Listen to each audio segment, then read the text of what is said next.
that people can't be trusted, that's all you'll see evidence of. My dad lives in a country town in New South Wales, and there's traffic lights there now, but when he was growing up, there wasn't. He hates them. He will tell you he only gets red lights.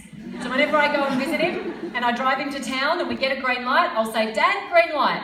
And he'll go, every time he says, "First one." So because he believes that he only ever gets red lights, that's all he ever notices. You know what it's like when you suddenly want to buy a new car? Pick on a red Toyota Corolla. Don't you suddenly see them everywhere? There's not more of them suddenly on the road. They've always been there. But what you've done is primed the reticular activating part of your brain to find them. If you're a female, you go, "It's a sign, I better get one." But exactly the same thing is true with your beliefs. If you believe that you're not okay the way you are, you look for evidence of this. This is best exemplified with a story. A beautiful lady I looked after many years ago now, I'll describe it to you so you can visualise her. She was 60 years old, of Irish heritage, very short little lady. She came to me, she said, "Libby, I want to lose weight, but I know why I can't, it's because I can't stop eating cake." And she said, "So if your only solution is to tell me to stop eating cake, if it was that easy, I would have done it already." I said, "Come in." Asked her my gazillions of questions, and then we get to the point in the session where I say, "Are your parents still alive?" I do that for a host of reasons, but it was very obvious that there was a lot of sadness there. And what she went on to share with me is that her mother died giving birth to her, and her father hadn't spoken to her since she was 14.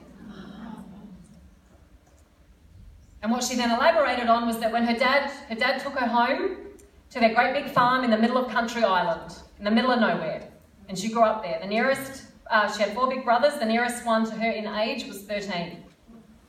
So there's a big gap. She was the only girl. But she said she loved it, it was very quiet and peaceful, she was good at school and she helped with the house. But then when she was 14, her father wrote a letter and he put her on a boat and sent her to New Zealand to be raised by a distant aunt. And she never heard from him again. But here's the kicker, here's the belief. She said, "Dad loved my brothers enough to keep them.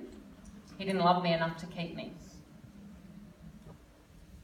Now what I'm about to say will surprise you coming from a nutrition expert, but it's never about the food. It is the way you distance yourself from the way things are when they're not how you want them to be. And I can't say it any simpler. So she didn't sit on the couch at night going, "Dad doesn't love me, I better eat cake." It's not conscious, it's in that autonomic nervous system.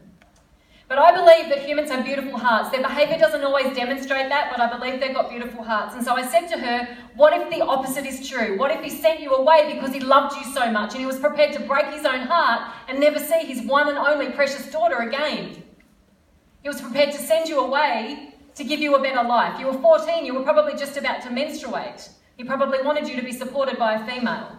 You said you were good at school. He probably wanted you to have a better education than you could get living in the middle of nowhere on this farm. So what if he sent you away because he loved you so much? And she said, "I never thought about it like that."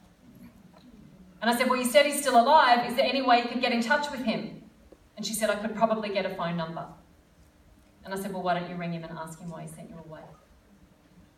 And to my absolute astonishment, she found the courage inside herself to ring him and ask him why he sent her away. And he gave her a version of what I just said to you.